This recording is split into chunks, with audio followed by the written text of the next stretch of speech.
Bhagyaraj sir death ஷுக் me. நிஜமாவே ரொம்ப பெரிய ஷாக் அது. ரொம்ப அருமையான மெமரிஸ் எனக்கு அவரோட. இந்த வருஷம் முன்னாடி நான் மகாலிங்கபுரத்தில் இருந்தேன். எனக்கு டைரெக்டாக என் வீட்டுக்கு ஆப்போசிட்லேயே அவர் வீடு இருந்தது. இப்போது நான் ஞாபகம் இருக்குது, கார்த்தால நான் பால்கனியில் வந்து நிற்கும்போது அவர் அங்கே பால்கனியில் எக்ஸசைஸ் பண்ணிட்டு இருப்பார். என்னை பார்ப்பார், ஹாய் சொல்லுவார்.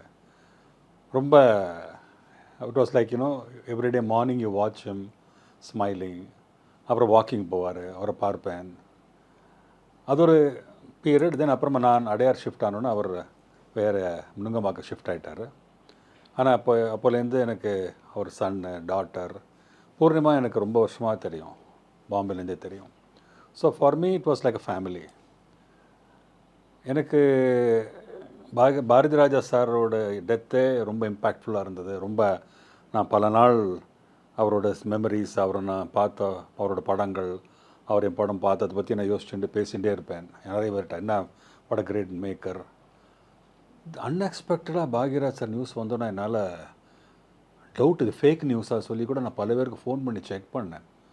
அப்புறம் என்னோடய பிஆர்ஓ எல்லாருமே சொன்னேன், சார் கன்ஃபார்ம் சார் அப்போலோவில் இறந்துட்டார், இப்போ ரிட்டர்ன் ஆகிட்டுருக்காரு பாடியெல்லாம் சொன்னோன்னே எனக்கு உடனே கிளம்பி நான் அங்கே போனேன். இப்போ நீ அந்த போகும்போது அந்த இடத்துல அந்த க்ரௌடை பார்க்கும்போது my god how much of love people have for ஹிம்ங்கிறது வாஸ் ரியலி அமேசிங். ஏன்னா இப்படி க்ரௌட், அந்த ஹோல் ரோடு, அந்த ஏரியாவே was packed with people. And அவர் அங்கே பார்த்து அவரோட அந்த பாடி பார்க்கும்போது எனக்கு ஒரு மாதிரி ஆகிடுது, எமோஷ்னல் ஆகிட்டேன் நான். சரி பூர்ணிமாவும் டைம் பார்த்து சாயந்தரம் பார்த்துட்டு முள்ள அங்கேருந்து கிளம்பி வண்டியில் போகும்போது அப்படியே மெமரி ஸ்டார்டட் ஃப்ளட்டிங் மீ. இன்றைக்கி இவ்வளோ நாள் ஆச்சு, என்னால் அதுலேருந்து வெளியிலே வர முடியல. ஆனால் ஐ ஷுட் ஷேர் பண்ணணும் என்னோடய மைண்டில் இருக்கிற சில beautiful memories. I thought I should do it. ரீசெண்டாக சாருகேசி படம் நான் ரெடி ஆகிறதுக்கு முன்னாடி, ஷூட்டிங்க்கு முன்னாடி நான் ஒரு நாள் அதில் ஒரு பையன் ரோல் இருக்குது, சாந்தனுவை கூப்பிட்டு அந்த கதையை சொன்னேன். சாந்தனுக்கு ரொம்ப பிடிச்சது. சார் ஒரு மலையாளம் ப்ராஜெக்டில் நான் லாக்கடாக இருக்கேன், நான் லெட் யூ நோ அங்கிள் அப்படின்னா. சரிடா, எனக்கு உங்கள் அப்பாட்ட ஒரு அப்பாயின்மெண்ட் வாங்கி கொடு, என்னை இந்த கதை அவருக்கு நான் நரேட் பண்ணோம் அப்படின்னு. ஸோ 2 டேஸில் எனக்கு அப்பாயின்மெண்ட் கொடுத்தாரு. நான் அவரை போய் ஒரு வீட்டில் வந்து பார்த்தேன். பாக்யராஜ் நல்லா தெரியும், ஆனால் ஃபுல் ஃப்ளெஜ்டாக ஃபஸ்ட் டைம் நான் அவருக்கு என்னோடய ஃபுல் கதை நரேட் பண்ண ஒரு பாக்கியம் கிடச்சிது. Is a genius writer.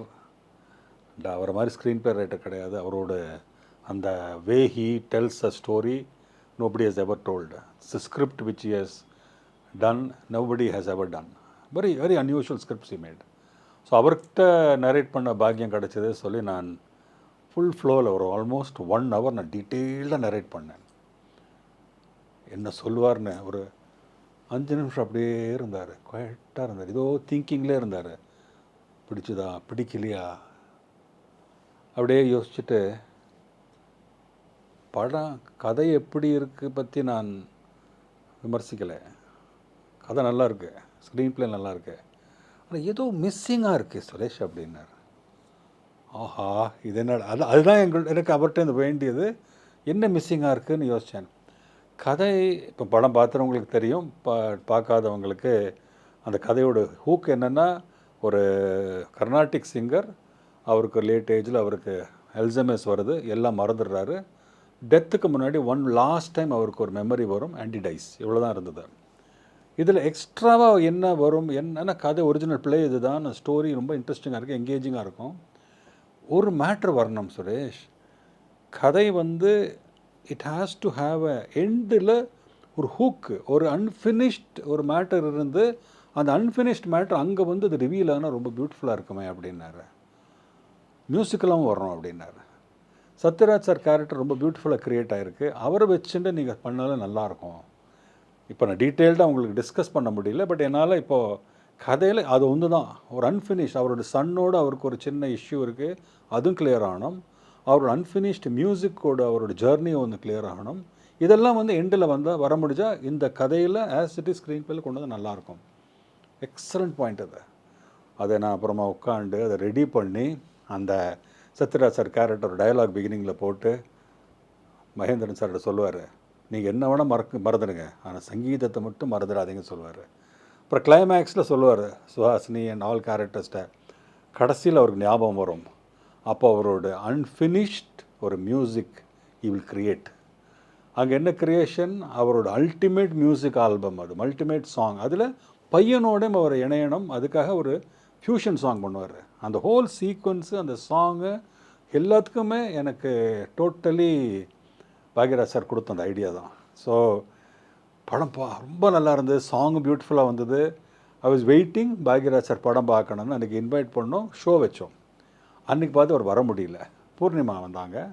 படம் பார்த்துட்டு என்ன சூப்பர் சுரேஷ், பியூட்டிஃபுல்லி டன் அப்படி சொன்னோன்னா, இந்த கிளைமேக்ஸ் சாங் பற்றி ஸ்பெஷலாக சொன்னாங்க. அது என்ன பியூட்டிஃபுல், அந்த மேட்ரே அதில் ஒரு சந்தோஷமாக இருந்தது எனக்கு அந்த எண்டு பார்க்கும்போது. அம்மா அந்த எண்டு காரணம் பாக்யராஜ் சார் தான் சொல்லணும். Really beautiful beautiful. சாந்தனு தான் பண்ண முடியாமல் போச்சு, அவருக்கு ஒரு மலையாளத்தில் கமிட் ஆகிட்டான் அவன். பட் எனிவே நான் உடனே you should arrange another show, Bhagyaraj sir வந்து பார்க்க சொல்கிறேன் அப்படின்னா. பட் டெஃபினட்டாக சொல்லி நான் பிளான் பண்ணிகிட்டே இருந்தேன். கரெக்டாக ஃபஸ்ட்டு ஷோ போடும்போது பாரதிராஜா சார் இறந்துட்டா சொல்லி அந்த ஷோ அன்றைக்கி கேன்சல் பண்ணிட்டோம். அன்றைக்கி வரேன்னு சொல்லியிருந்தார் சார். அதுக்குள்ளே ஒரு கோவாலாம் போகிறேன், போயிட்டு வந்துட்டு படம் பார்க்குறேன்னு சொல்லியிருந்தார். That's all, you didn't see. But I know அந்த படம் இன்றைக்கி ஒரு பூர்ணமாக ஒரு பியூட்டிஃபுல் ஃபில்மை வந்ததுக்கு தட் அவரோட கான்ட்ரிபியூஷன், அவரோட idea. But that was nothing before all that he has achieved. இதெல்லாம் ஒரு சின்ன அவரோட thinking of story line, way of presenting, the twist டேர்னு எல்லாமே அவரோட கிராமர் தனியாக. Bhagyaraj sir school of story screen play தனியாக நீங்கள் அனலைஸ் பண்ணலாம், அவ்வளோ பியூட்டிஃபுல் இது. எனக்கு ஞாபகம் இருக்குது, when I was in Annamalai பண்ணினதுக்கப்புறம் ஒரு தடவை நாங்கள் ஏவிஎம் ஸ்டுடியோவில் ஷூட்டிங் பண்ணிட்டு இருந்தோம். பக்கத்து ஃப்ளோரில் நான் இருந்தேன், சார் இங்கே இருந்தார். உடனே என்னை கூப்பிட்டு அனுப்பினார். நான் ஓடி போய் சார் சார் சொல்லுங்கள் சார் அப்படின்னு. அப்போது already Bhagyaraj sir was a big name, very big name. உட்காண்டு நான் உங்கள் படம் பார்த்தேன் அண்ணாமலை அப்படின்னா. Sir thank you sir. என்ன நீங்கள் பண்ணினீங்க திரும்ப, இன்ட்ரெஸ்டிங் மேட்டர், கதை ஓகே, ஒரு 2 ஃப்ரெண்ட்ஸு, அவளுக்குள்ள சண்டை, ஏஜ் கதை எல்லாம் ஓகே. ஆனால் ரஜினி சாரை நீங்கள் ப்ரெசென்ட் பண்ண மேட்டர் இருக்கே, அது எக்ஸலண்ட். அந்த டைட்டில் கார்டுலேருந்து, அது இன்ட்ரடக்ஷன் சாங்லேருந்து, அவருக்கு பேக்ரவுண்டில் மியூசிக் போடுறது என்ன, பேக்லைட் என்ன, அவரை நடந்து வைக்கும்போது அந்த ஹீரோயிசம் கொண்டு வந்தீங்க பாருங்கள். I think that is the main difference. நார்மல்லேருந்து ஒரு ரஜினி சார் படமாக நீங்கள் கொண்டு வந்த விதம் very good. I am very happy. நான் அவர் வாயிலேருந்து வரும்போது, பாராட்டு வரும்போது I was very happy. Thank you sir சொன்னேன். அப்புறம் பாஷா ரிலீஸ் ஆனதுக்கப்புறம் ஃபோன் பண்ணார். அன்றைக்கி Annamalai was a stepping stone. பாஷாவில் you took it to another level. இந்த மேடம் ஹீரோயிசம் படம் பண்ணவே முடியாது. You have done a historical film. இது பேசப்படும் பாருங்கள், வருஷ கணக்காக இது பேசப்படும் அப்படிம்பாரு. So his words are true. 31 years பாஷாவை பற்றி பேசுகிறோம், அண்ணாமலை பற்றி பேசுகிறோம். எனக்கு அவரோட படங்கள் எல்லாம் பிடிக்கும். எனக்கு ரொம்ப அல்டிமேட் சந்தோஷம் என்னென்னா, ரீசெண்டாக ஒரு அவார்ட் ஷோவில் பெஸ்ட் ஐகான் அப்படின்னு ஒரு அவார்டு கொடுத்தாங்க பாக்யராஜ் சாருக்கு. I was asked to present him with that gold medal. நான் வந்து ஆடிட்டேன். நான் சொன்னேன், சார் எனக்கு ஹானர் சார் உங்களுக்கு அவார்டு கொடுக்குறதுல. I am nobody before you. நீங்கள் எனக்கு இந்த அவார்டு கொடுக்க என்கிட்ட சொன்னது நான் ரொம்ப எனக்கு புரியல, எப்படி out tell it. But it is greatest honour for me. ஐ தட்டி கொடுத்தா, சிச்சி யூஆர் அ குட் டைரக்டர்டா, டூ நோ ப்ராப்ளம் அப்படின்னு சொல்லி தட்டி கொடுத்தாரு. மெடல் போட்டேன், கை கொடுத்தாரு. It was a moment I will really cherish. That great லெஜெண்டுக்கு I was able to honour with that great award. So journey, time, everything passes. But the memories of Bhagirath sir, the lovely films he made. இப்போ ரெகுலராக எங்கே பார்த்தாலும் வந்துட்டே இருக்கு அவரோட படங்களோட clips. பார்க்கும்போதெல்லாம் எவ்வளோ மெமரிஸ், எப்படியெல்லாம் அந்த சீனை கன்சீவ் பண்ணாங்க. ஐ திங்க் ஒரு generation we all lived with this cinema.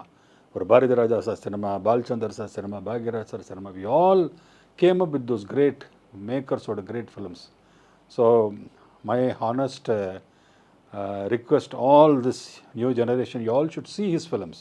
Bhagirath sir was not an ordinary director, writer. He was beyond so many. அவரோட காமன் மேன்னா எப்படி, அந்த காமன் மேனுக்கு தகுந்த மாதிரி கதைகள் எங்கே தமிழில் பண்ணார், தெலுங்கில் பண்ணார், ஹிந்தியில் பண்ணார். wherever he went he was successful because he had the ability to narrate a story beautifully. Well, he was only 74. He could have lived long, wrote many more scripts, made many more films act பண்ணியிருந்திருக்கலாம். But God had another idea. He left us. It's a vacuum which will very difficult to fill it up. May God bless his soul. May God give his family the strength.